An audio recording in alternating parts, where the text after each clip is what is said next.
Praise the lord. దేవునికి స్తోత్రం. సాటిలేని జీవము గల యేసయ్య పరిశుద్ధ నామంలో బ్లెస్సింగ్ బీయింగ్ క్రిస్టియన్ తరపున అందరికీ వందనాలు.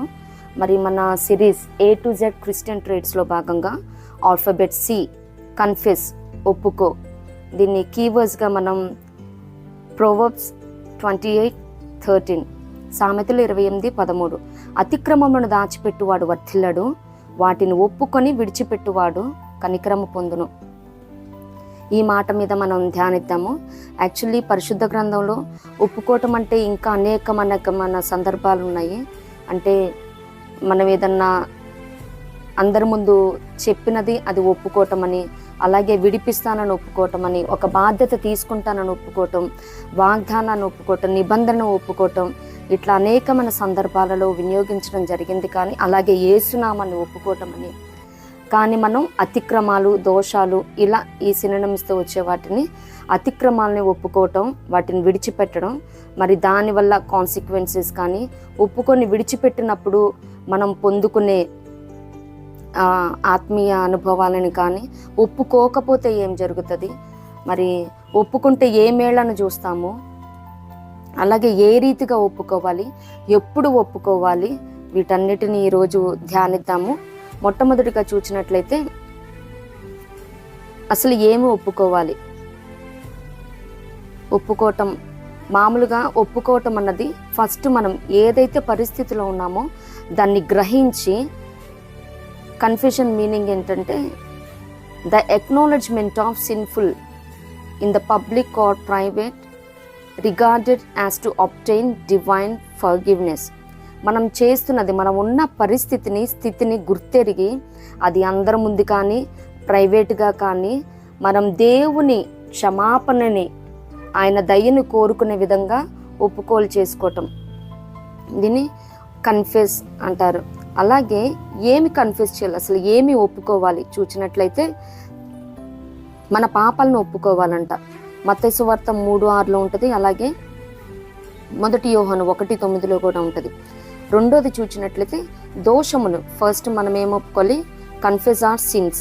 సెకండ్ వన్, దోషమును కప్పుకొనక ఒప్పుకోవాలి, దోషాలని ఒప్పుకోవాలి, అది కన్ఫెస్ ఆర్ ట్రాన్స్గ్రెషన్స్. సామ్ 32:5, కీర్తన 32:5, 38:18 చూడగలుగుతాం. అలాగే పితరుల అపరాధాలు కానీ దోషాలు కానీ ఒప్పుకోవాలి, ఫాదర్స్ ట్రాన్స్గ్రెషన్స్. ఎజ్రా 9:5-10 వరకు అక్కడ చూడగలుగుతాం. అలాగే 10:1 కూడా చూడగలుగుతాం అన్నమాట. ఫోర్త్ వన్ చూసినట్లయితే ఇజ్రాయేలు కుమారుల పాపాలను ఒప్పుకుంటా ఉన్నారు నెహమ్యా గారు. నెహమ్యా 1:6, since of children of Israel. అలాగే ఫిఫ్త్ పాయింట్ చూసినట్లయితే నా పాపాలు జనుల పాపాలను ఒప్పుకుంటున్నానంటూ దానియేలు గారు 9:20 చూస్తాము. Since of people, since of our people. ఈ 5 రకాల పాపాలని కానీ దోషాలను కానీ ఒప్పుకోవాల్సి ఉన్నదనమాట. ఒప్పుకోకపోతే ఏం జరుగుతుంది? సెకండ్ పాయింట్ చూసినట్లయితే what if I won't confess, ఒప్పుకోకపోతే ఏం జరుగుతుంది? మరి 1 రాజులు 8:35 చూసినట్లయితే మరియు వారు నీకు విరోధముగా పాపము చేసినందున ఆకాశము మూయబడి వర్షము లేకపోగా, అంటే చేసిన పాపాలని, అవిధేయతలను, అతిక్రమాలని ఒప్పుకోకపోతే ఆకాశము మూయబడుతుందంట. మరి ఏదన్నా మూయబడిందంటే మనం ఏ కారణమే మనం చూడలేము. మనకి ఏదైతే ఆయన ఎందు భయభక్తులు కలవరడలా ఆయన సిద్ధపరిచిన మేలు ఎంతో గొప్పది.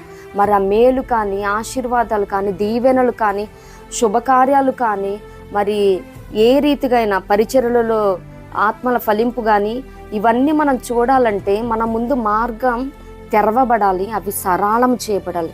మరి మూసివేయబడినప్పుడు అలాగే ఉంటుంది కదా.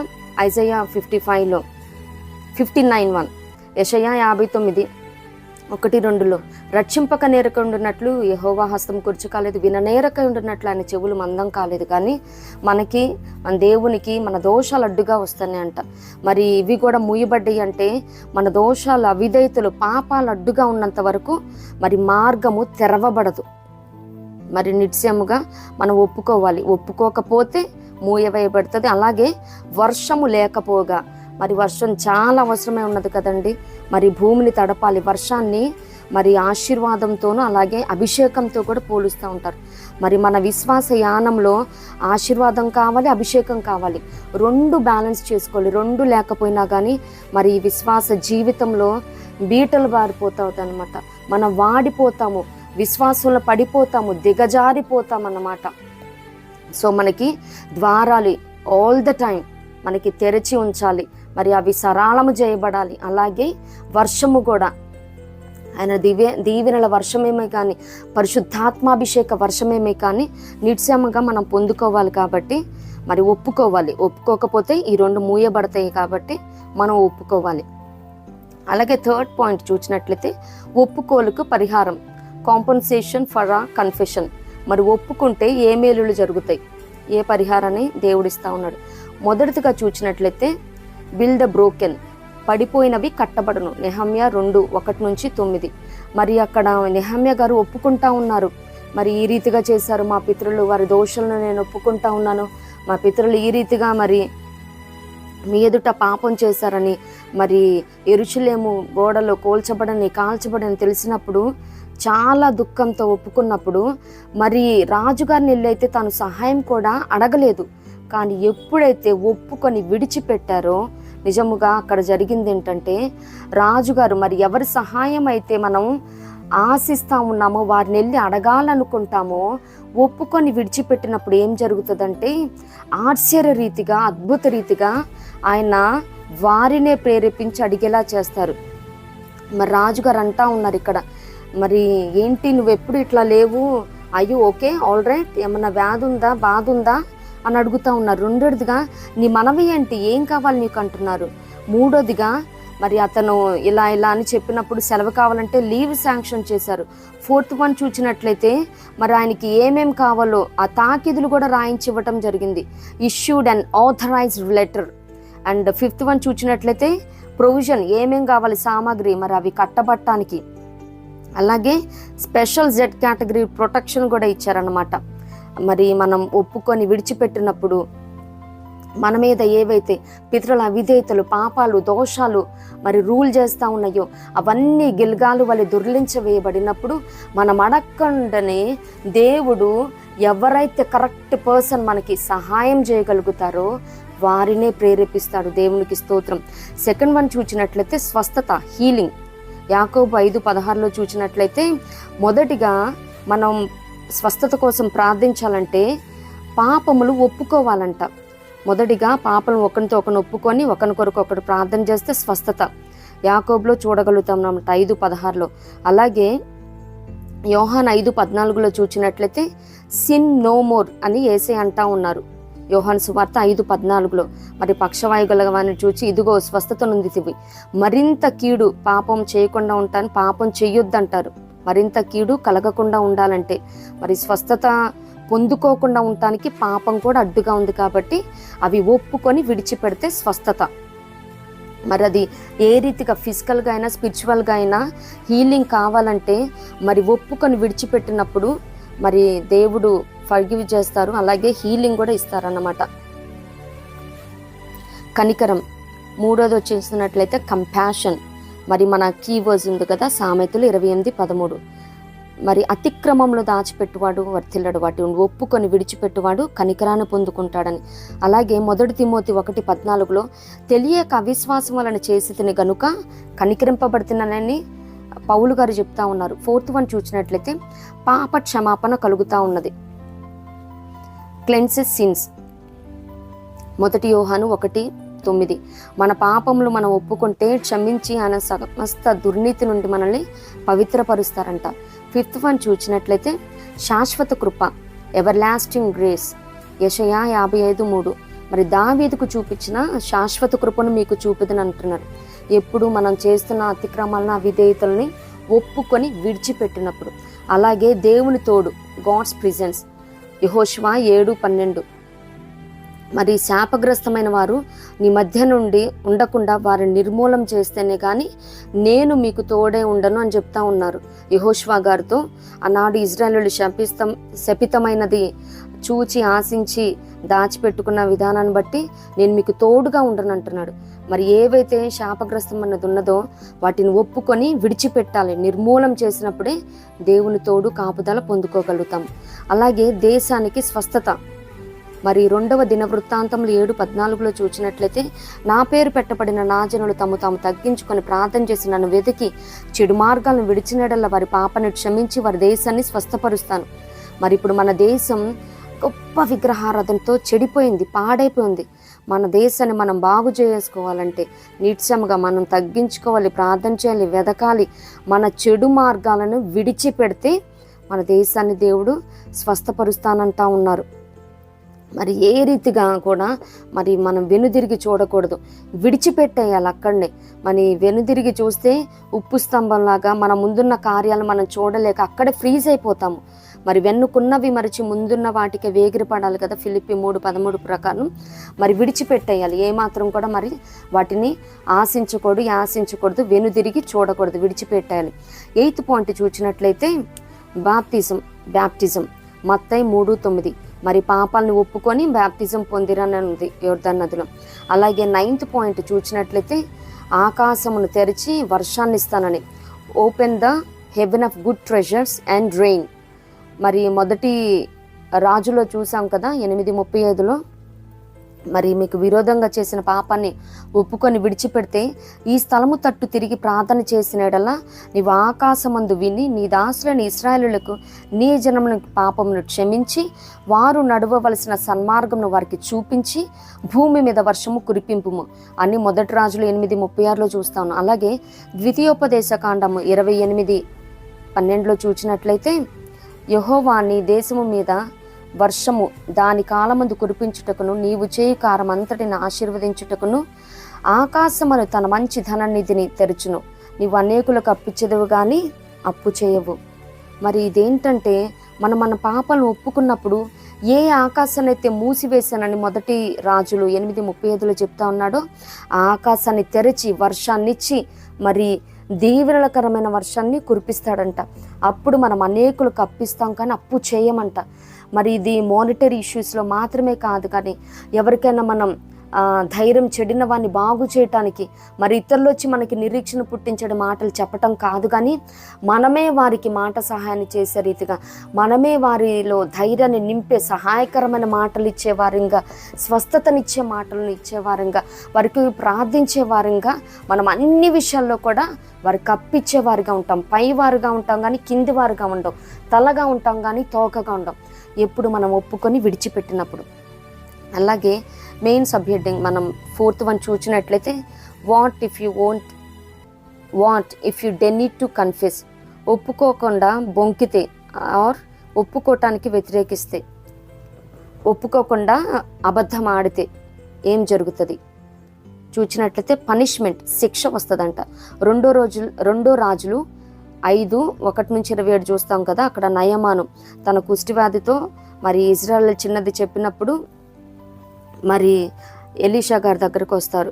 మరి అక్కడికి వచ్చినప్పుడు గేహజీ ఏం చేస్తారంటే 20-27 వరకు మరి 2 మనుగుల వెండిని అలాగే 2 దుస్తుల బట్టలను అడిగినప్పుడు దానికి రెట్టింపు తీసుకొని 4 మనుగుల వెండి 2 దుస్తుల బట్టలు తీసుకొని మరి మెట్ల దాకా మోసుకొని వచ్చారంటే అక్కడ నుంచి తీసుకెళ్ళాలని ఇంట్లో దాచిపెట్టుకున్నారు. అప్పుడు అడుగుతా ఉన్నారు 5:25 2 రాజులు 5:25లో ఎలీషా గారు అడుగుతా ఉన్నారు, ఎక్కడికి వెళ్ళామంటే నేను ఎక్కడికి పోలేదని అబద్ధం చెప్తా ఉన్నాడు. యాక్చువల్లీ దొంగతనమే ఒక పాపం. మరి నిర్గమాకాండం 20:19లో దొంగిలకూడదని 10 ఆజ్ఞలలో దేవుడైన యెహోవా గారు చెప్పి ఉన్నారు. మరి అదే ఒక పాపం, అబద్ధం ఇంకో పాపం. మరి అబద్ధికులందరూ అగ్నిగుండంలో పాలని ప్రకటన 21:8లో ఉన్నది. మరి సొలొమోన్ గారు కూడా వ్యర్థమైన వాటిని అబద్ధంలో నాకు దూరపరచమని మరి సామెతలు అంటా ఉన్నారు. మరి అటువంటి అబద్ధం కూడా దీనికి యాడ్ చేస్తూ ఉన్నారనమాట. దొంగతనం చేసింది ఒక తప్పు, అబద్ధమాటం ఇంకో తప్పు. కానీ ఎప్పుడైతే మరి అబద్ధము ఆడారో ఆయన అక్కడి నుంచి తను ఏదైతే నయమాను గారు కుష్టుని అక్కడ విడిచిపెట్టి మరి స్వస్థత చిత్తుడై వెళ్ళాడో ఆ విడిచిపెట్టిన ఆ కుష్టును ఈయన గెహజీ గారు పొందుకున్నారనమాట. సో ఎప్పుడు కూడా చేసింది ఒక తప్పు అయితే దానికి ఇంకో తప్పు యాడ్ చేయొద్దండి. ఒప్పుకొని విడిచిపెట్టాలి. ఆయన విడిచిపెట్టలేదు కాబట్టి శిక్షను పొందుకొని ఉన్నారు. అలాగే దీంట్లో 5th వన్ చూసినట్లయితే what if you delay to confess. ఒప్పుకోవటంలో ఆలస్యం అయితే ఏం జరుగుతుంది? పెరిష్మెంట్ అంటే నాశనం వస్తుందంట. యెహోషువ 6:17 చూసినట్లయితే 6:17 ఈ పట్టణమును దానిలో ఉన్నది సమస్తము యావత్తు కూడా యెహోవా వలన శపింపబడినదాయనని యెహోషువ గారు చెప్తా ఉన్నారు. కానీ ఈయన ఏం చేస్తున్నారంటే 7:21 ఆకాను శపితమైన దానిని చూచి ఆశించి తీసుకొని దాచాడు. మరి ఎన్ని చేశాడు చూడండి. చూచాడు కాబట్టి ఆశించాడు. మరి అది కన్నులకు రమ్యంగా ఇంపుగా ఉన్నది కాబట్టి తీసుకున్నాడు, దాచాడు. తర్వాత దేవుడు కోపించి యెహోషువ 7:1 మరి వాళ్ళు చిన్న పట్టణం అంట హాయి అనే పట్టణస్థులతో ఓడిపోయి హతమార్చబడతారు. తర్వాత అయ్యో ప్రభువా కనికరించమని యెహోషువ గారు పశ్చాత్తాపంతో ప్రార్థించినప్పుడు అప్పుడు దేవుడు అంటా ఉన్నారు, నేను వారితో చేసిన నిబంధన వారు మీరి ఉన్నారు. మరి దేవుడు అక్కడ చెప్తా ఉన్నారు, శపితమైన దానిని కొంత తీసుకొని దొంగిలి బొంకుతా ఉన్నారు, అబద్ధం ఆడుతున్నారు, దాన్ని సామాన్లు దాచి ఉంచారని చెప్తా ఉన్నారు దేవుడు. అప్పుడు మరి శాపగ్రస్తమైంది ఉంటే నేను మీకు తోడుగా రానంటున్నారు 7:12. మరి రేపు దినాన మిమ్మల్ని మీరు పరిశుద్ధపరచుకొని అంటున్నారు. మరి అక్కడ చూసినట్లయితే యెహోషువ 7:16 నుంచి మనం చూస్తూ ఉంటాము. యెహోషువ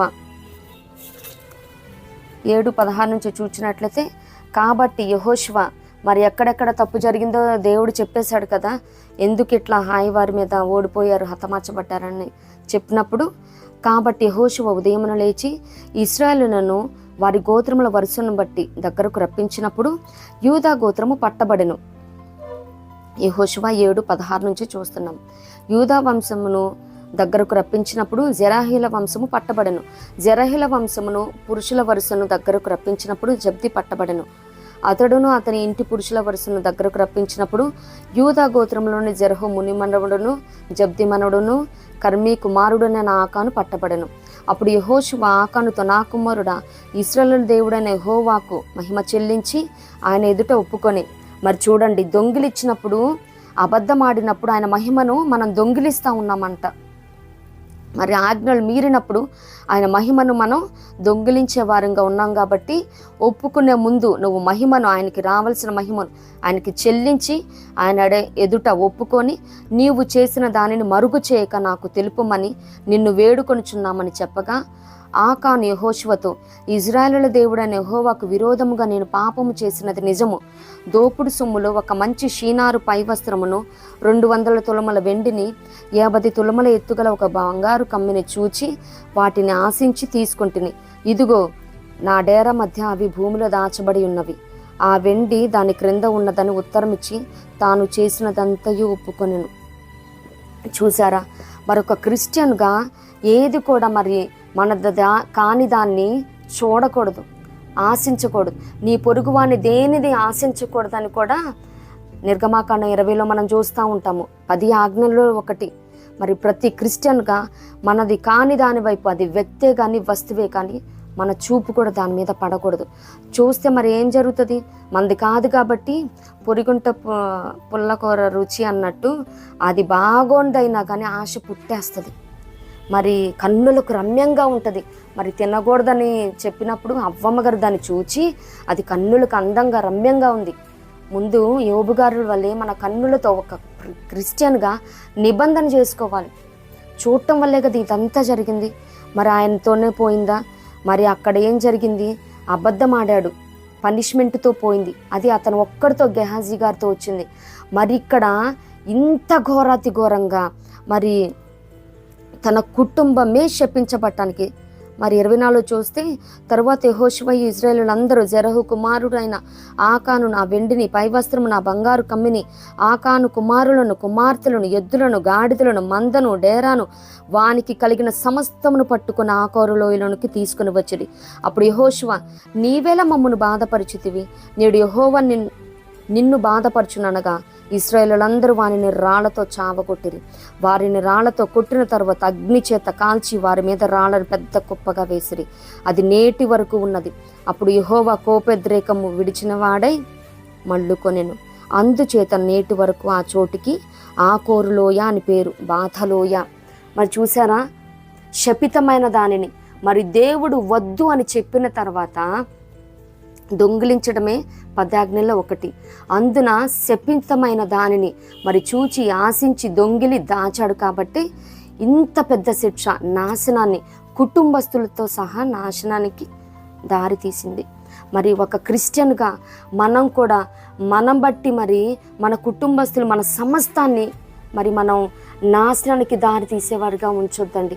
క్రిస్టియన్గా ముందు చూడొద్దు. సరే చూసావు, అక్కడితో స్టాప్ అవ్వు. మరి ఫోన్లో కూడా అనేకమంది చూస్తూ ఉంటాము. మరి చూసి దాంట్లో పాపంలో పడిపోతారు. అసలు చూడటం ఎలా, ఆశించటం ఎలా, దాన్ని తెచ్చుకోవటం ఎలా, దాయటం ఎలా, అబద్ధం ఆడటం ఎలా. ఈయన ఇంతగా నాశనం అవ్వటానికి శపితమైంది ఒకటి తీసుకున్నాడు, ప్లస్ ఆలస్యం చేశాడు. మరి 7:1 చూసినట్లయితే అక్కడే తేలిపోయింది ఆకాన్ తీసుకున్నాడని. మరి వారు హాయి మీద యుద్ధానికి వెళ్ళారు. మరి యుద్ధం అంటే ఓవర్ నైట్లో అయిపోద్దా? మరి యుద్ధ సన్నద్ధాలు చేయాలి, యుద్ధం చేసి రావాలి. మరి అక్కడ యెహోషువ గారు కూడా మరి పశ్చాత్తాపడుతున్నారు, బట్టలు చించుకొని. మరి గోత్రాలు, వంశాలు, పురుషుల సంఖ్య, మరి వాళ్ళందరినీ పిలిచిన తర్వాత ఇంత సమయం ఉంది కదా, ఇంత సమయంలో ఒక్కసారన్నా ఒప్పుకుందామన్న పశ్చాత్తాపం ఆకాన్ గారిలో కలగల.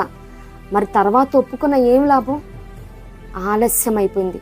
సో ఎప్పుడైతే ఒప్పుకోవాలో, ఆనాడు మరి ఆయిల్ కొనటానికి బుద్ధి లేని కన్యకలు వెళితే ఆలస్యం చేశారు, తలుపులు మూసివేయబడి. తర్వాత అయ్యా అన్నా కానీ ఏమైంది? తలుపులు మూయవేయబడినాయి. మరి అలాగే ఏసావు గారు, అయ్యా తండ్రి ఏమీ లేదా అంటే ఆలస్యం అయిపోయింది. ఆశీర్వాదాలన్నీ యాకోబు గారు పొందేసుకున్నారు. సో ఏమాత్రం కూడా ఆలస్యం చెయ్యాల్సిన దాంట్లో చెయ్యాలి. ఒప్పుకునే విషయంలో, విడిచిపెట్టే విషయంలో ఆలస్యం ఏమాత్రం తగ్గదు. ఒక క్రిస్టియన్గా దెన్ అండ్ దేర్ మనం ఒప్పుకోవాలి. నువ్వు రికగ్నైజ్ అయితే మరి ఒకడు నడుచు మార్గం మన దృష్టికి యథార్థంగానే ఉంటుందంట. మరి అది యథార్థమైనది కాదు, ఆ త్రోవ తప్పు అని తెలిసిన మరుక్షణమే ఒప్పుకోవాలి. మరి ఇక్కడ ఒప్పుకునే ఛాన్సెస్ చాలా ఇచ్చాడు దేవుడు. మరి అది శపితమైందయ్యా, ఎవరు తీసుకున్నారంట, ఇట్లా దేవుడు చెప్తున్నాడు చెప్పండి అంటే ఆయన ఒప్పుకోలేదు, చూస్తా ఉన్నాడు. మరి అప్పటి వరకు ఆయన అనేకమైన కార్యాలు చూశాడు కదా. మరి పితరులు అవిధేయతలు చేసినప్పుడు ఎటువంటి తెగుళ్ళు వచ్చినాయి. మరి ఇవన్నీ చూచి కూడా తనలో పశ్చాత్తాపం కలగలేదు. సో అందువలనే కుటుంబంతో సహా మరి కాల్చబడ్డారు. ఏమాత్రం కూడా క్రిస్టియన్గా దేవుడు పరిపరి విధాలుగా మనకి సమయాన్ని ఇస్తూ ఉంటారు. మరి చాలామంది మరి ఆకాన్లాగా మా దాకా రాలేదు అని అనుకోవద్దు. God sees the truth but weights. చూస్తూ ఉంటాడు దేవుడు, మంచే కానీ చెడే కానీ చూస్తూ ఉంటాడు. మరి అది రావాల్సిన సమయంలో దాన్ని తెస్తాడు. మరి ఇటువంటి గొప్ప కీడు నాశనం కుటుంబానికి తేకముందే మరి ఒప్పుకోవాలి. ప్రతి క్రిస్టియన్గా ఒప్పుకొని విడిచిపెట్టాలి. మరి ఎలా ఒప్పుకోవాలి? How to confess to relieve from guilt. మరి ఎలా ఒప్పుకోవాలి? మరి ఆ పశ్చాత్తాపం పొందుకోవాలంటే, మరి ఆ గిల్ట్ నుంచి, ఆ అపరాధ భావము నుంచి విడిపించబడాలంటే ఎలా ఒప్పుకోవాలంటే ఒక 2 లిజన్స్ని చూద్దాం. యాక్చువల్లీ అసలు పరిశుద్ధ గ్రంథం మొత్తం మీద చూసినట్లయితే ఒప్పుకోవటంలో, పశ్చాత్తాపడే విషయంలో దావీదు గారిని మించిన వారు మరొకరు లేరండి. తన పరుపు కొట్టుకొని పోయే వరకు ఏడ్చారంట కన్నీటితో. అలాగే సామ్ 51, కీర్తన 51 మొత్తం చూస్తూ ఉంటాం. అలాగే మరి అనేకమైన చరణాలలో ఉంటుంది ఆయన ఏ రీతిగా ఒప్పుకున్నారు. మరి 32వ కీర్తనలో కానీ 38వ కీర్తనలో కానీ నా దోషులను కప్పుకొనక ఒప్పుకుంటున్నాను అంటున్నారు. మరి ఈ రకంగా ఒప్పుకున్నారనమాట. కన్నీటితో పరుపు కొట్టుకోపోవటం అంటే అంత వాటర్ అని కాదు, కానీ అంతగా పశ్చాత్తాపడ్డాం. మరి మనం పశ్చాత్తాపడుతున్నప్పుడు అట్లీస్ట్ మన కర్చీఫ్ అన్నా కదులుతుందా?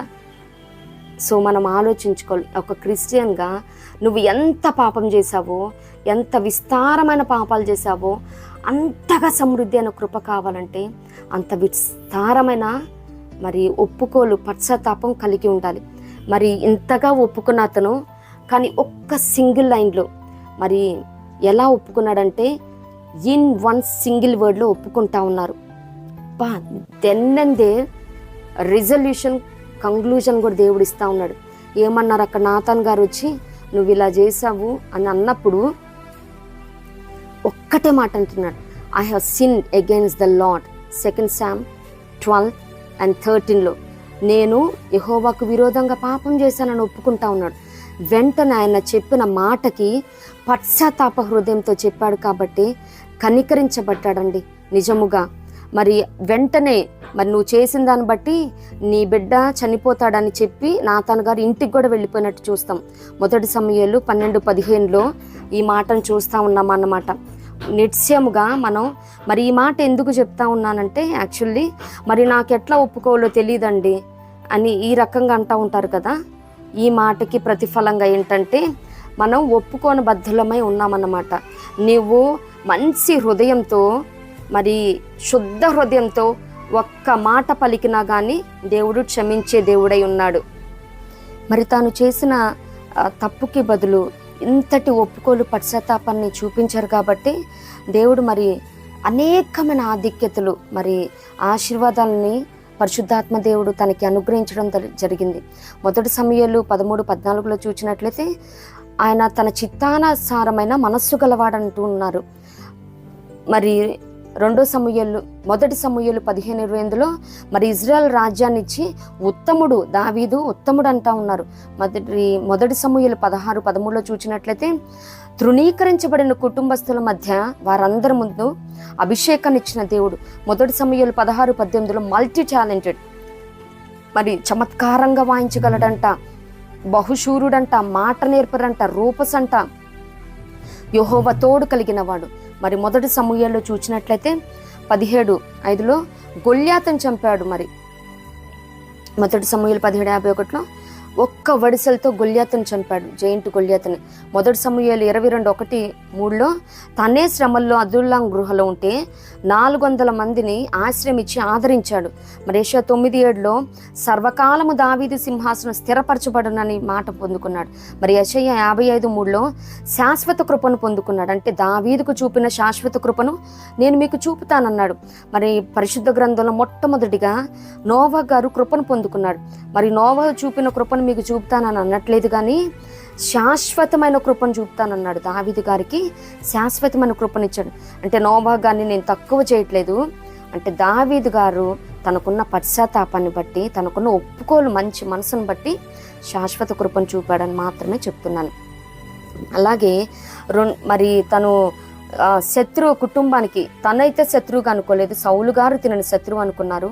ఉపకార బుద్ధి చూపించాడు. మెఫీబోషెతుని పిలిపించి తన టేబుల్ మీద మీల్స్ అరేంజ్ చేశాడు.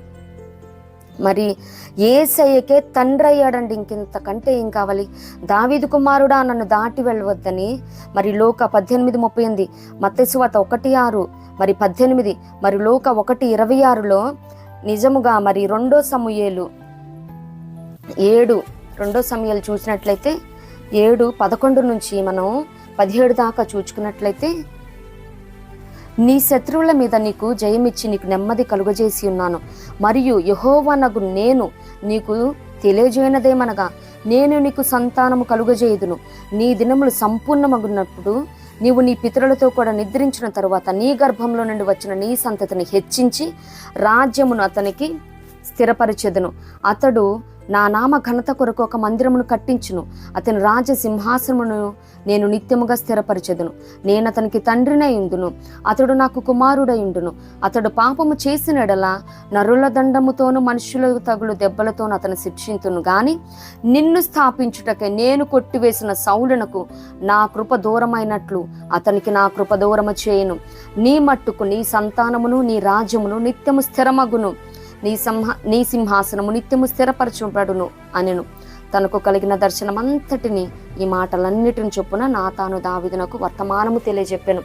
మరి నిజముగా ఇది ఏ సందర్భం అంటే, నేను నిజంగా ఇంత మంచి నగర్లో ఉంటా ఉన్నాను, మరి దేవుని మందసం అయితే డేరాల్లో ఉంది, నేను మందిరం కట్టాలనుకుంటున్నాను నాతాను ప్రవక్తను పిలిపించినప్పుడు, మరి ఇంత మంచి మనసును బట్టి, ఇన్ని మంచి గుణగణాలు కలిగిన దాన్ని బట్టి దేవుడు ఎంతగా హెచ్చించాడంటే, యూదా గోత్రాన్ని ఎంచుకొని దావీదు వంశాన్ని ఎంచుకొని ఆ వంశంలో నుంచే మరి యేసయ్య జన్మించడం జరిగింది.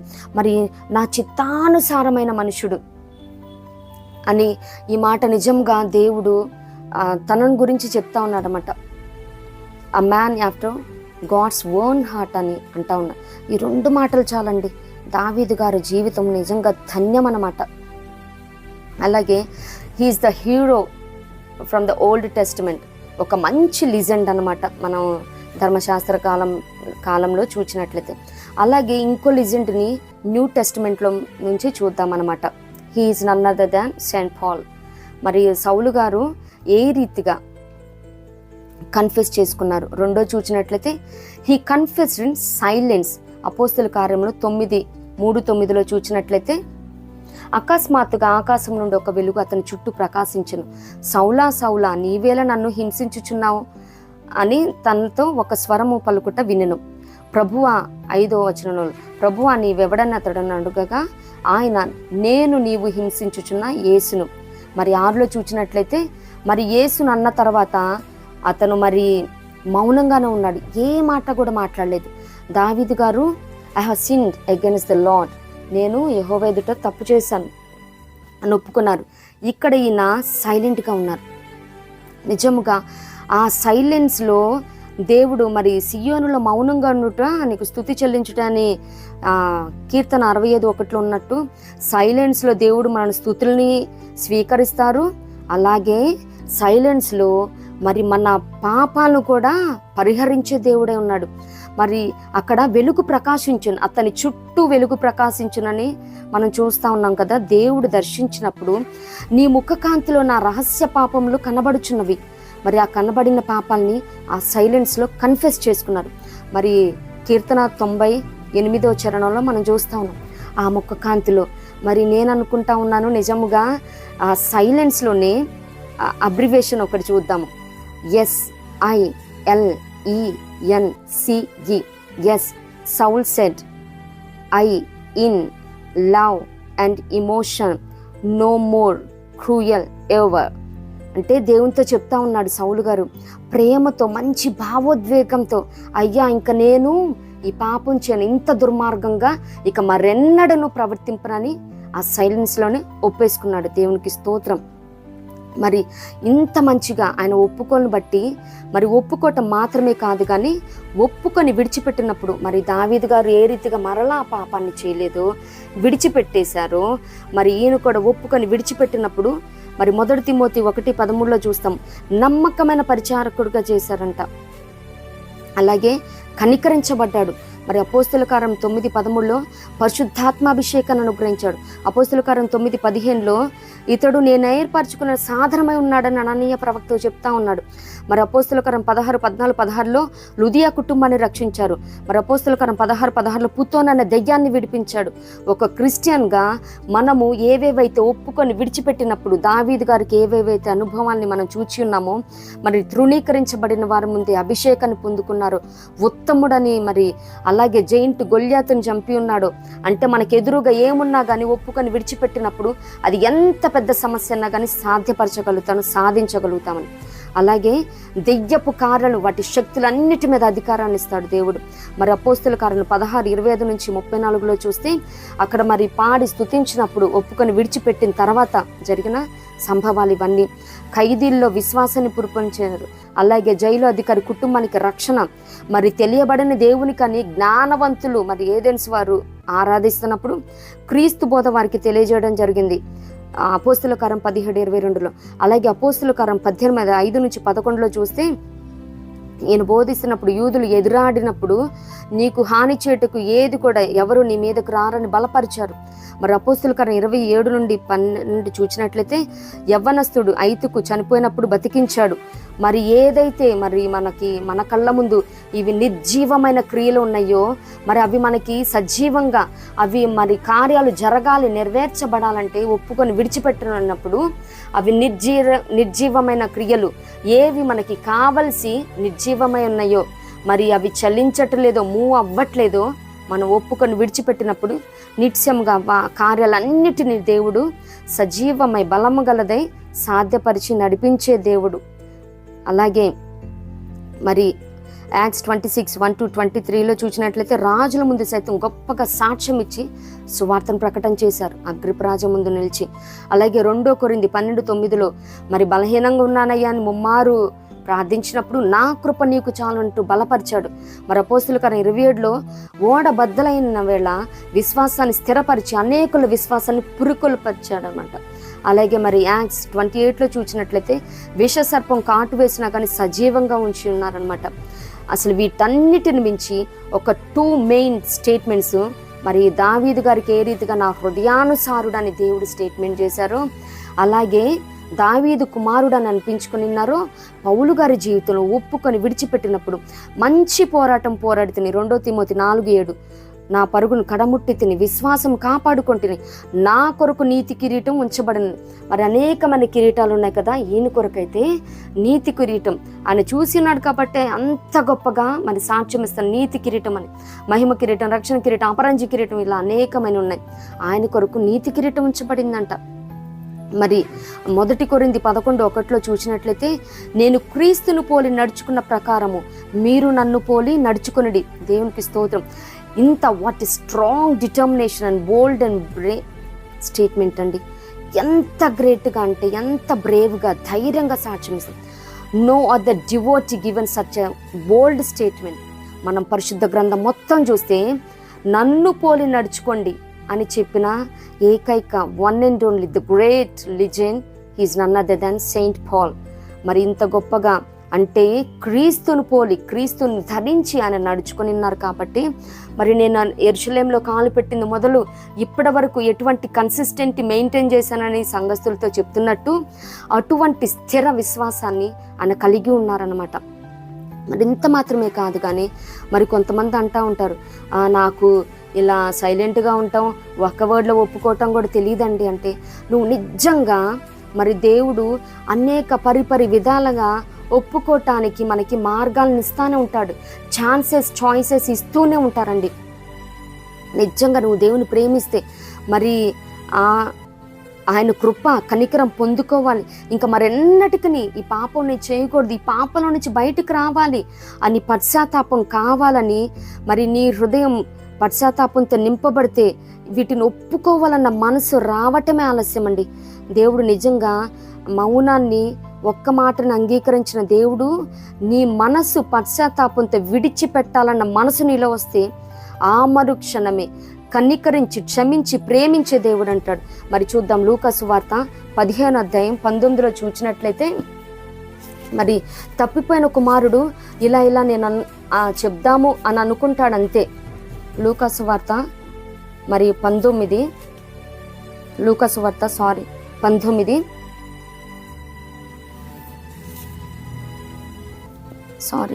లూకా సువార్త 15:19 ఇక మీదట నీ కుమారుడని అనిపించుకొనుట యోగ్యుడను కాను, నన్ను నీ కూలి వారిలో ఒకనిగా పెట్టుకొనుమని అతనితో చెప్పుదని అనుకొని లేచి తండ్రి యొద్దకు వచ్చెను. ఇంకా ఆయన ఏం చెప్పలేదు, చెబుదామని అనుకున్నాడు, మనసుకు వచ్చింది. వాడింకా దూరముగా ఉన్నప్పుడు తండ్రి వానిని చూచి కనికరపడి పరుగెత్తి వాని మెడ మీద పడి ముద్దు పెట్టుకొని, దేవుని స్తోత్రం, మనస్సులో నీకు నిజంగా ఒప్పుకొని విడిచిపెట్టాలి, ఇంకా మరెన్నడను ఈ పాపము ఈ శాపము నాలో ఉంచుకోకూడదని ఒప్పుకోవాలి అన్న మనసు వచ్చిన మరుక్షణమే దేవుడు నీ మీద కనికరపడతాడు, క్షమిస్తాడు, ప్రేమిస్తాడు. మరి దాని తర్వాత ఒప్పుకుంటా ఉన్నాడు అన్నమాట. దేవుని స్తోత్రం. మరి గెహాజీలాగా మరి బొంకవద్దు, దాచావంటే జరిగిన దాన్ని దెన్నెందేరు ఒప్పుకోవాలి. మరి భార్యాభర్తల మధ్యమి, బిడ్డల మధ్యమి, సంఘస్థుల మధ్యమి, సమాజంలో ఉద్యోగస్తుల మధ్యమి మరి ఏదైనా చిన్న తప్పు జరిగితే దాన్ని వెంటనే అబద్ధంతో కవర్ చేయొద్దు. ఒక క్రిస్టియన్గా నీకు తెలిస్తే, ఒక క్రైస్తవుడిగా దెన్నెందేరు మరి ఒక నడుచు మార్గం అది మంచిగానే ఉంటుంది, కానీ అది నాశనానికి దారితీస్తుంది. నీ నోటీస్కి వచ్చిందా, నువ్వు ఎక్నాలెడ్జ్ అయ్యావా, గ్రహించావా, దెన్నెందేరు ఒప్పుకోవాల్సి ఉన్నది. మరి ఒప్పుకోకుండా ఆకాన్లాగా ఆలస్యం చేస్తే మాత్రం గొప్ప కీడు నాశనమే. మరి నీవు మాత్రమే కాదు కానీ కుటుంబస్తులతో మొత్తం కూడా నశ్యం చేయటానికి బతుడి అవుతావు, నష్టానికి దారితీస్తుంది అన్నమాట. మరి ఏ మాత్రం కూడా ఆలస్యం చేయొద్దు. మరి నేను ఇంత చేస్తానా కానీ బాగానే ఉన్నానని అనుకోవద్దు. ఎందుకంటే చెప్పుకున్నాం కదా, God sees the truth but weights. ఆయన మంచేదో చెడేదో చూస్తూ ఉన్నాడు, కానీ ప్రసంగిలో ఉన్నట్టు ప్రసంగి 3:1 ప్రతిదానికి సమయం కలదు. ఆయా సమయాల్లో నాటడానికి, పెరికివేయటానికి, ప్రేమించడానికి, ద్వేషించటానికి అన్నట్టు మరి పడగొట్టడానికి, బాగు చేయటానికి, దుఃఖించడానికి, నాట్యమట్టడానికి, నవ్వటానికి, ఏడవటానికి, మరి రాళ్ళని పారవేయటానికి, రాళ్ళని కుప్పగా చేయటానికి, మరి చింపడానికి, కొట్టడానికి, మౌనంగా ఉండడం, మాట్లాడటానికి, ప్రేమించడానికి, ద్వేషించడానికి, యుద్ధం చేయుటకు, సమాధాన పడుటకు, మరి ప్రతి దానికి సమయం కలదు. కాబట్టి ఆ సమయం వచ్చినప్పుడు ఏ మాత్రము తప్పించుకోలేవు. జాగ్రత్త. ఒక క్రైస్తవుడుగా మరి నిశ్చయముగా ఒప్పుకొని విడిచిపెడితే ఏవేవి అనుభవాలు మనం చూచున్నామో, మరి పాడైపోయిన కట్టబడినవని, మరి స్వస్థత వస్తుందని, మరి ఆ రీతిగాని కనికరం పొందుతామని, కృపకం పొందుకుంటామని, అలాగే దేశాన్ని స్వస్థత పడతారని, మరి దేవుని తోడు కలిగి ఉంటామని, ఆకాశం అని మంచి ధననిధి తెరిచి మన అవసరతలు అక్కరలు తీర్చి మరి తల్లగా ఉంచుతాడని, ఈ రీతిగా ప్రతిదీ కూడా మనం ఒప్పుకోవాలి. మరి దావీదుకు చూపిన శాశ్వత కృపను చూపిస్తాడు, మరి పౌలు గారికి చూపించిన కనికరాన్ని చూపిస్తాడు. మరి ఆ రీతిగా మరి పరిశుద్ధ గ్రంథంలో మరి ఎవరెవరైతే పితరులకి మరి ఒప్పుకొని విడిచిపెట్టినప్పుడు అనేకమైన కార్యాలను, అద్భుతాలను వారు చూచి ఉన్నారో, ఒక క్రైస్తవుడిగా మనం కూడా ఒప్పుకొని విడిచిపెట్టినప్పుడు ఆయన కనికరాన్ని పొందుతాము. నిత్యముగా ఇటువంటి కృప మనందరికీ ప్రభువు కలుగ చేయను కాక. ఆమేన్. ప్రభు కృప మనందరికీ తోడైండును గాక. ఆమేన్.